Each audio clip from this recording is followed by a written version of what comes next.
Cary Grant, born Archibald Alexander Leach, January 18, 1904 – November 29, 1986, was an English actor who became an American citizen in 1942. Known for his transatlantic accent, debonair demeanor, and dashing good looks, Grant is considered one of classic Hollywood's definitive leading men. In 1999, the American Film Institute named Grant the second greatest male star of Golden Age Hollywood cinema, after Humphrey Bogart. Grant was known for comedic and dramatic roles. His best-known films include Bringing Up Baby, 1938, The Philadelphia Story, 1940, His Girl Friday, 1940, Arsenic and Old Lace, 1944, Notorious, 1946, An Affair to Remember, 1957, North by Northwest, 1959, and Charade, 1963. He was nominated twice for the Academy Award for Best Actor, Penny Serenade, 1941, and None But the Lonely Heart, 1944, and 5 times for a Golden Globe Award for Best Actor. After his retirement from film in 1966, Grant was presented with an honorary Oscar by Frank Sinatra at the 42nd Academy Awards in 1970. Early life and career. Archibald "Archie" Leach was born on January 18, 1904 at 15 Hewenden Road in the northern Bristol suburb of Horfield. He was the second child of Elias James Leach (1866–1935) and Elsie Maria Leach, née Kingdon, (1878–1973). His father, the son of a potter, worked as a tailor's presser at a clothes factory named Todd's, while his mother, who also worked at the factory as a seamstress, was from a family of shipwrights. Biographers Charles Hyam and Roy Mosley describe Elias as delicately and weakly handsome, with light brown curly hair, soft, dark reflective eyes, chiseled cheekbones, and a sensual mouth decorated with a neat mustache. Grant himself stated that the reason was because his father was partly Jewish, despite the lack of genealogical evidence. His elder brother, John William Elias Leach, February 9, 1899 – February 6, 1900, died of tubercular meningitis.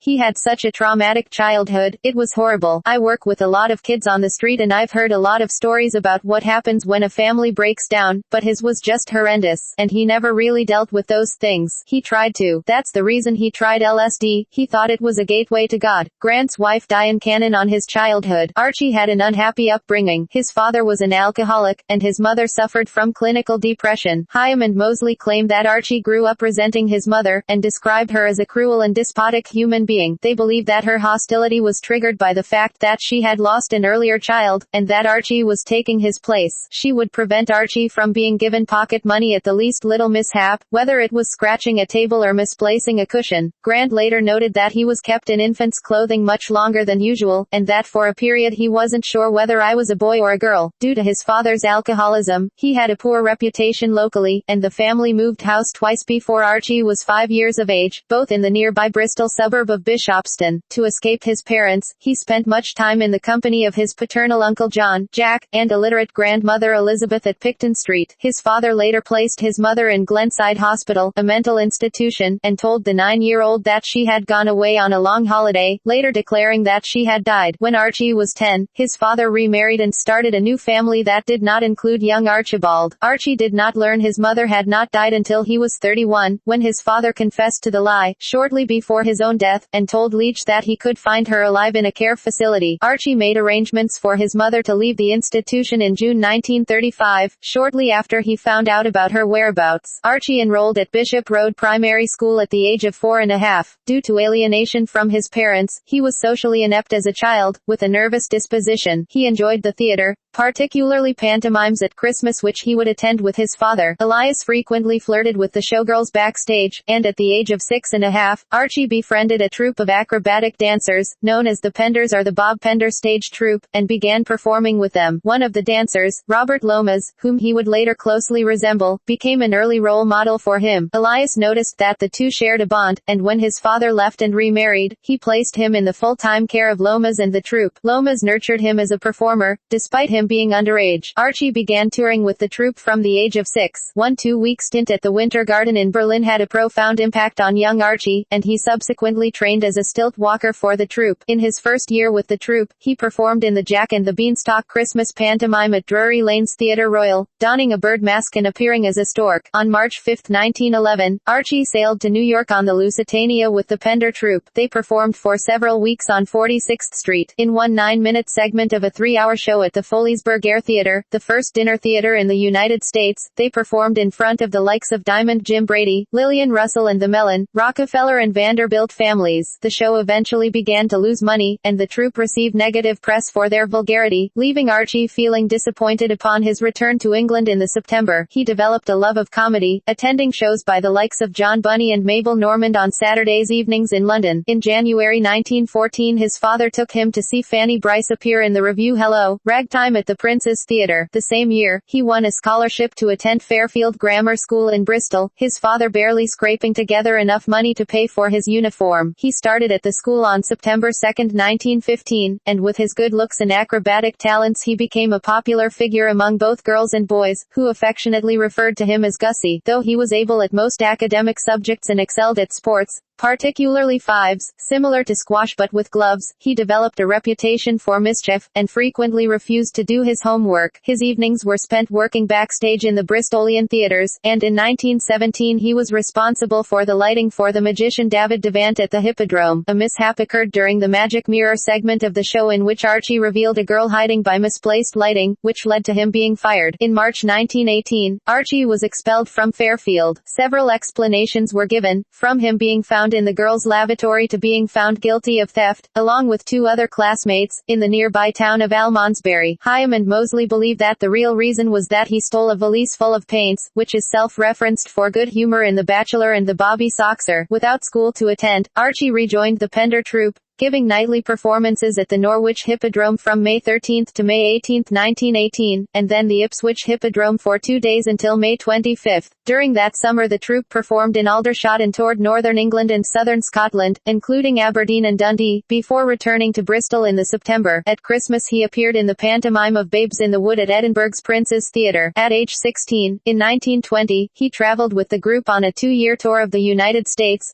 He was processed at Ellis Island on July 28, 1920. While there they stayed in a small apartment on 58th Street, just off 8th Avenue, and performed at the New York Hippodrome. Hyam and Moseley note that Grant fell in love with Manhattan, and was dazzled at meeting the stars of Broadway. When the troupe returned to Britain, Archie decided to stay in the U.S. and continue his stage career. Archie became a part of the vaudeville world and toured with Parker and Rand. On March 27, 1922, he performed at the Orpheum in St. Louis, Missouri. He later performed in drag in Coney Island, a place which he detested. In 1923, he toured the U.S., performing in cities such as Spokane, Seattle, Tacoma, Portland, San Francisco and Los Angeles. By later October, after a tour of the Midwest in 1924, he returned to Los Angeles in May 1925. Exhausted after touring the entire United States and Canada, the group split up and he returned to New York. There he became acquainted with John Dalrymple and Dan Jarrett, and they decided to form the Jack Yanis Company, which commenced touring in May 1926. Still using his birth name, he performed on the stage at the Mooney in St. Louis, Missouri, in such shows as Irene, 1931, Music in May, 1931, Nina Rosa, 1931, Rio Rita, 1931, Street Singer, 1931, The Three Musketeers, 1931, and Wonderful Night, 1931. Leach's experience on stage as a stilt walker, acrobat, juggler, and mime taught him phenomenal physical grace and exquisite comic timing, and the value of teamwork, skills which would benefit him in Hollywood. Film career, debut, early roles and breakthrough, 1932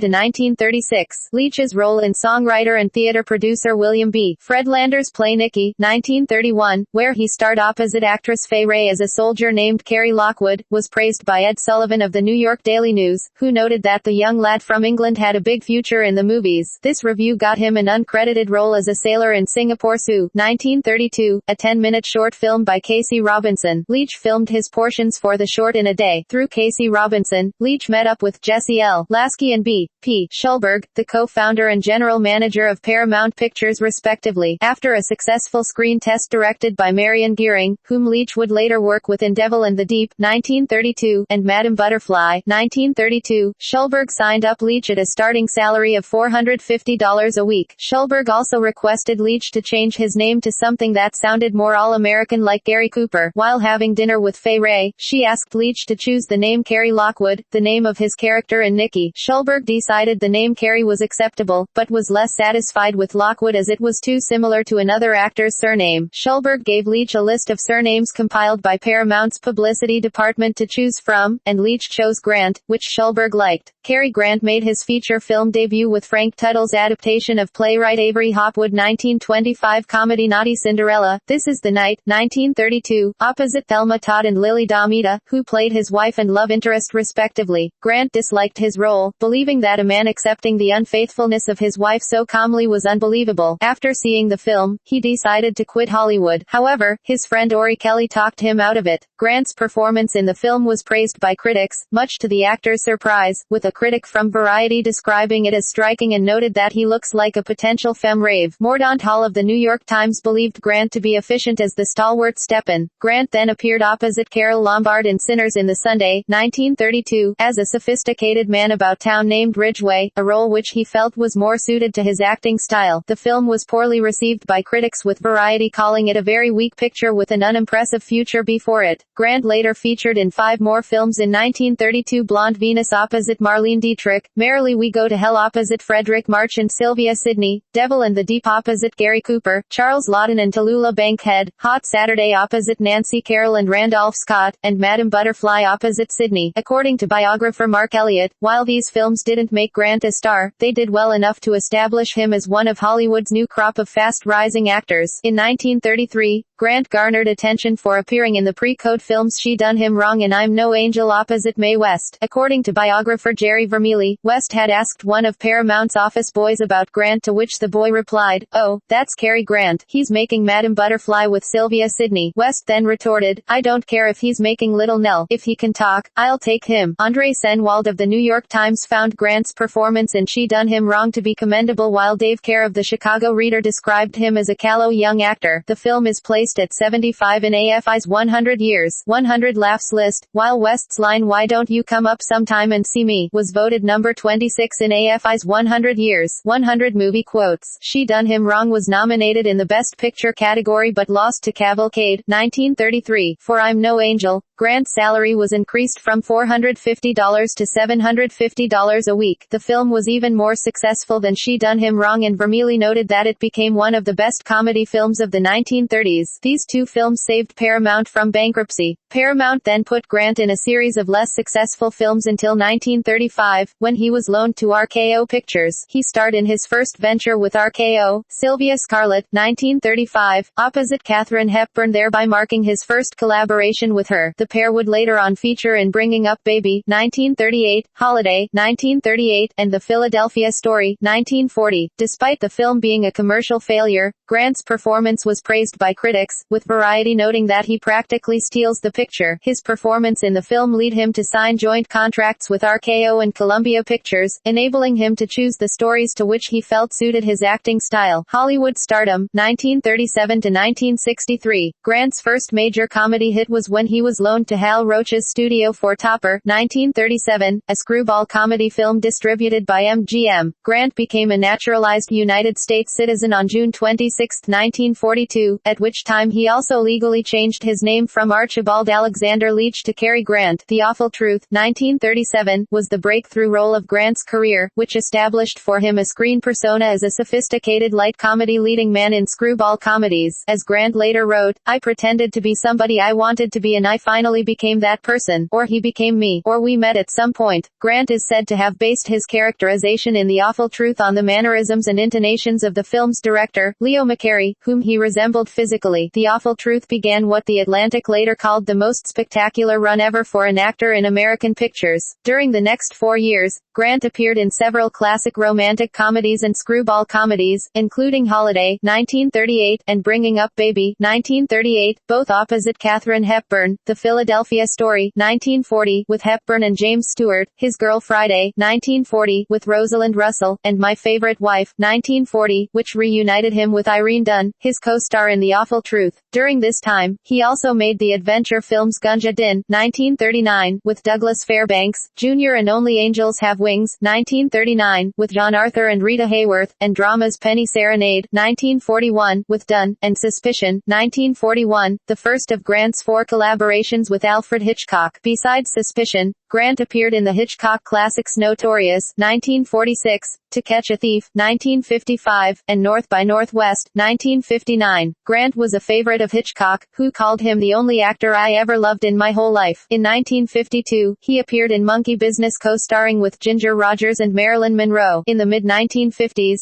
Grant formed his own production company, Granart Productions, and produced a number of films distributed by Universal, such as Operation Petticoat, 1959, Indiscreet, 1958, That Touch of Mink, co-starring with Doris Day, 1962, and Father Goose, 1964. Producers Albert R. Broccoli and Harry Saltzman originally sought Grant for the role of James Bond in Dr. No, 1962, but discarded the idea as Grant would be committed to only one feature film. Therefore, the producers decided to go after someone who could be part of a franchise. In 1963, Grant appeared opposite Audrey Hepburn in Charade directed by Stanley Donen. Hitchcock asked Grant to star in Torn Curtain, 1966, only to learn that Grant had decided to retire. Grant was one of the first actors to go independent by not renewing his studio contract, effectively leaving the studio system, which almost completely controlled all aspects of their lives. He decided which films he was going to appear in, often had personal choice of directors and co-stars, and at times even negotiated a share of the gross revenue, something uncommon at the time. Grant received more than $700,000 for his 10 of the gross for To Catch a Thief, while Hitchcock received less than $50,000 for directing and producing it. Grant was nominated for 2 Academy Awards, for Penny Serenade, 1941, and None But the Lonely Heart, 1944, but never won a competitive Oscar. He received a special Academy Award for Lifetime Achievement in 1970, accepting the Best Original Screenplay Oscar on April 5, 1965 at the 37th Academy Awards. Father Goose co-writer Peter Stone had quipped, "My thanks to Cary Grant, who keeps winning these things for other people." In 1981, Grant was accorded the Kennedy Center Honors. Personal life. One of the wealthiest stars in Hollywood, Grant owned houses in Beverly Hills, Malibu, and Palm Springs. He stayed at the finest hotels, had his clothes and shoes handmade especially for him, and owned 2 Rolls-Royces. Biographers Hyam and Mosley note that such was his level of sophistication, he became the envy of the likes of Frank Sinatra, Ronald Reagan and Bob Hope. They state that Grant was the ultimate matinee idol, with a proletarian charm which endeared him to both men and women. He wore perfectly tailored suits and was immaculate in his personal grooming, with neatly coiffured hair and a suntan. Though sophisticated in appearance, he was often cocky and vulgar in his humor, leading Hyman and Mosley to summarize him as a tough, brash, sardonically humorous West County lad screaming to be let out. They described him as a mass of contradictions whose life was painful, even tortured, and was spiritually ambiguous and deeply compulsive almost to the point of insanity. Despite often being careless with his attitude to domestic cleaning, he would obsess about the smallest of details, from the position of a light, the glass in the window to the ironing of his shirts. During periods of stress, Grant had a volatile temper, and was prone to neurotic outbursts and mood swings, going to extremes in his behavior. Grant was married 5 times. He wed Virginia Cheryl on February 10, 1934. She divorced him on March 26, 1935, following charges that Grant had hit her. In 1942, he married Barbara Hutton, one of the wealthiest women in the world, following a $50 million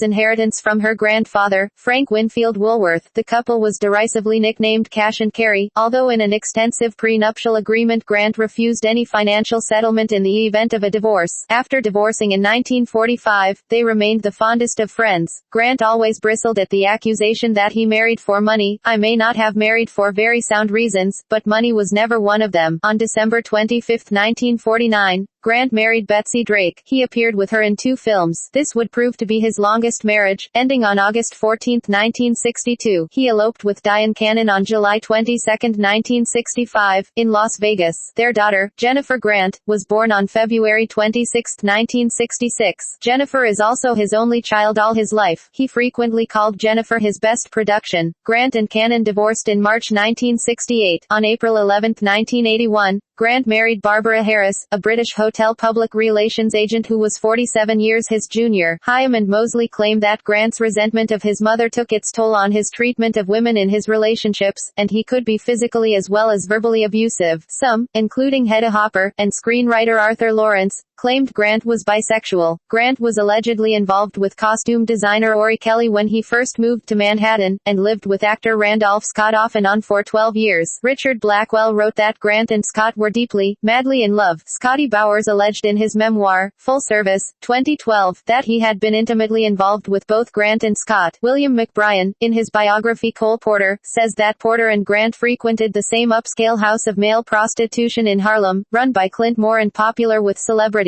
All of these claims were published many years after Grant had died. Barbara Harris, Grant's widow, has disputed claims that Grant had had a relationship with Scott. When Chevy Chase joked in a television interview about Grant's being gay, Grant sued him for slander, and he was forced to retract his words. However, Grant's one-time girlfriend Maureen Donaldson wrote in her memoir, An Affair to Remember, My Life with Cary Grant, 1989, that Grant told her his first 2 wives had accused him of being homosexual. In Chaplin's Girl, a biography of Grant's first wife Virginia Cherrill, Miranda Seymour wrote that Grant and Scott were only platonic friends. Former showgirl Lisa Medford claimed Grant had wanted her to have his child, but she did not want children. Grant's daughter Jennifer Grant wrote that her father was not gay in her memoir, Good Stuff, 2011, but admitted that he liked being called gay. In 2012, Diane Cannon said that Grant was not gay. Tallulah Bankhead jokingly referred to Grant as being a lesbian. Retirement. Grant retired from the screen at 62, when his daughter Jennifer was born, to focus on bringing her up and to provide a sense of permanency and stability in her life. While raising his daughter, he archived artifacts of her childhood and adolescence in a bank-quality, room-sized vault he had installed in the house. His daughter attributed this meticulous collection to the fact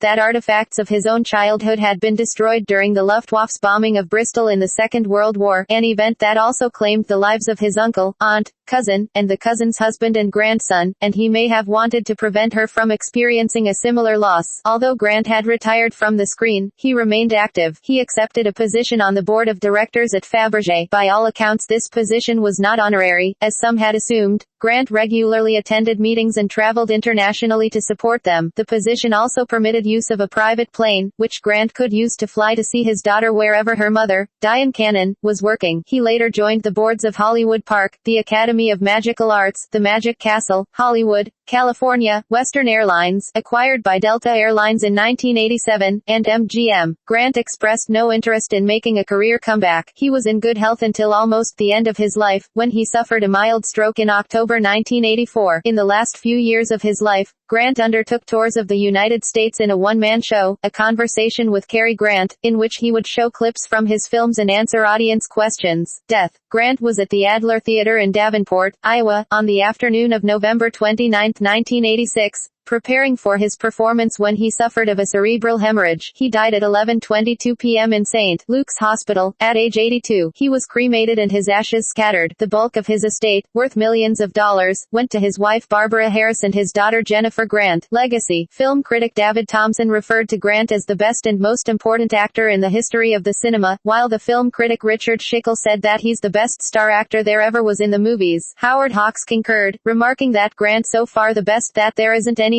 to be compared to him. Grant remained one of Hollywood's top box office attractions for almost 30 years. In 1987, People magazine named him, along with Greta Garbo, as the greatest of all stars. In November 2005, Grant again came first in Premiere magazine's list of the 50 greatest movie stars of all time. Grant poked fun at himself with statements such as, "Everyone wants to be Cary Grant, even I want to be Cary Grant," and in ad-lib lines, such as in the film His Girl Friday, 1940, saying, "Listen, the last man who said that to me was Archie Leach, just a week before he cut his throat." In Arsenic and Old Lace, 1944, a gravestone tombstone is seen bearing the name Archie Leach, according to a famous story now believed to be apocryphal. After seeing a telegram from a magazine editor to his agent asking, "How old Cary Grant?" Grant reportedly responded, "Old Cary Grant fine. How you?" On December 7, 2001, a statue of Grant was unveiled in Millennium Square, a regenerated area next to Bristol Harbour, Bristol, in the city where he was born. Filmography and stage work.